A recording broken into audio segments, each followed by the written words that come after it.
Your grandfather bought a house with a single salary. Your father bought a car with 5 years of savings. You'll pay a mortgage for 30 years and still might never own a home.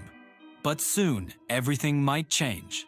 An $84 trillion wealth wave is coming. The baby boomer generation is dying, and they're leaving behind the largest inheritance in human history. Could this save your generation, or will it deepen inequality even further? The answer is far more complicated than you think. $84 trillion. To understand this number, you need a bit of perspective. The United States' annual economy is $28 trillion. China's is $18 trillion.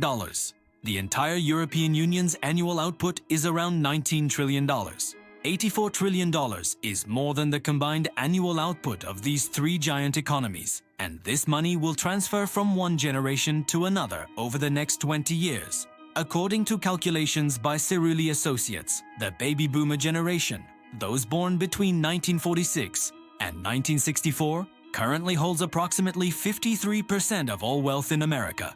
Homes, stocks, retirement accounts, businesses, bonds, art collections. All of this will be transferred to millennials and Gen Z in the coming years. But here's the interesting part. This wealth transfer won't be equal, not even close. According to Federal Reserve data, the wealthiest 10% of baby boomers hold approximately 70% of all generational wealth. This means that $59 trillion of that $84 trillion will go to the children of just the top 10%. The share left for the remaining 90%, about $25 trillion. That might still sound like a lot of money, but this will be divided among roughly 60 million households. That's an average of about $400,000 per household. But averages are misleading, because most of those 60 million households will receive nothing. Some will receive millions. The median value? Probably somewhere between $50,000 and $100,000. So is this really a problem? After all, inheritance isn't anyone's right, is it? People should earn their own money through their own work, not inheritance. This argument sounds logical, but the real world doesn't work that way. In 1980, what were the chances of an average 25-year-old American buying a home? Back then, the average home price was about 3.5 times the median annual income. So a couple could save for 2 years, buy the house, pay off the mortgage in 15 to 20 years, and be homeowners by their 40s. What do you see when you do the same calculation in 2024? The average home price has risen to 7 to 8 times the median annual income. In some cities, it's 10 to 12 times. This isn't just true for real estate. College education, healthcare, childcare, all have increased far beyond inflation. And at the same time, wages have stagnated. Adjusted for inflation, the average American worker in 2024 does not have more purchasing power than one in 1973.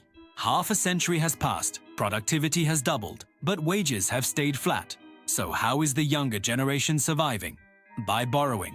Student loans, credit cards, auto loans, personal loans, buy now pay later apps. The average millennial has far more debt than their baby boomer parents. And this is where inheritance comes in. For some young people, inheritance will be the key to escaping the debt trap. With the $200,000, $300,000 they receive from their parents, they'll pay off student loans, make a down payment on a house, maybe start a small business. But for most, it won't be like that, because their parents are also in debt. There's something nobody mentions when talking about the $84 trillion transfer. Some of it will never transfer at all.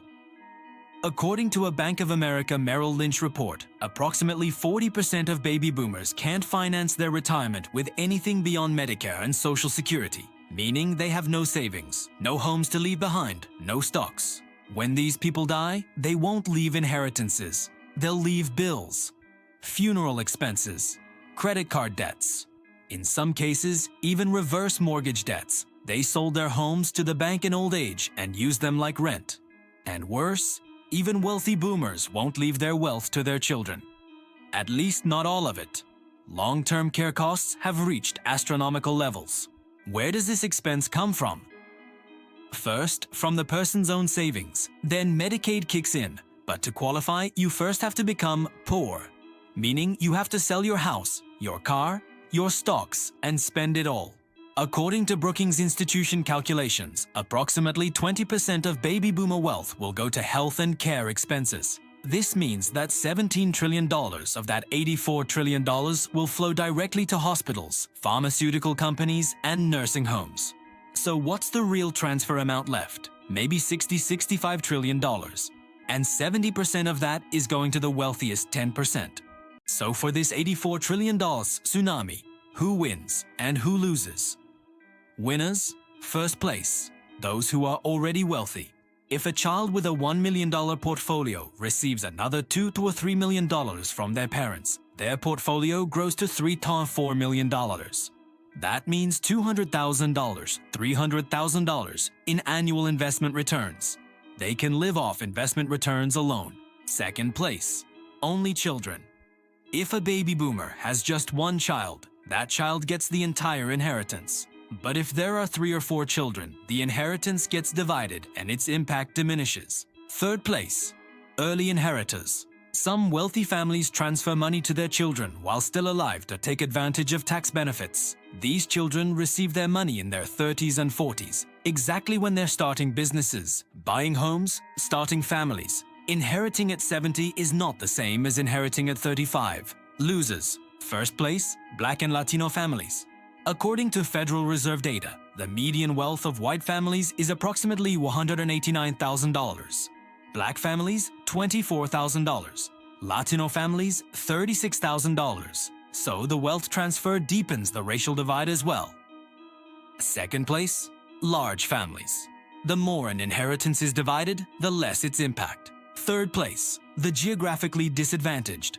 If your parents own a home in California, it's probably worth $1 to $2 million. But if they have a house in a small Midwest town, its value is $150,000, $200,000.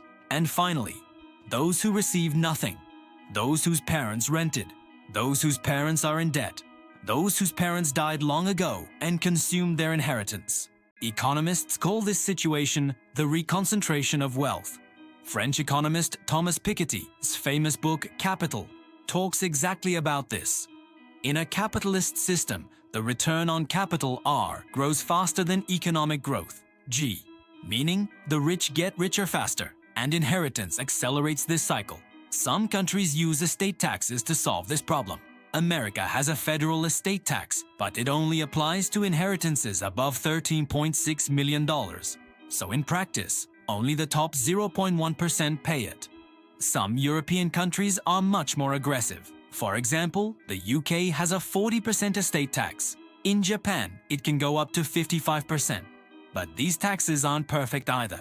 The wealthy can avoid them through tax planning. Trusts, foundations, offshore accounts, all are legal ways to reduce the tax burden. So what's the real solution? Some economists suggest a wealth tax, taxing not just income, but total wealth. But this is politically very difficult. Some say universal basic income. Have the government give everyone a certain amount of money each month, so the inheritance gap loses its significance. Others think nothing should be done. Property rights are sacred. People can leave their money to whomever they want. But there's one truth. If nothing is done, America will be a much more unequal country 20 years from now. Billionaires will turn into oligarchs, and the middle class will completely disappear. $84 trillion, the largest wealth transfer in human history. For some, salvation. For others, not even hope. Your grandfather bought a house with a single salary. Your father bought a car with 5 years of savings. You? Maybe you'll inherit from your parents. Maybe you won't. But one thing is certain. This transfer will change the shape of the world, not just economically, but socially. The question is, where will you be in this transformation?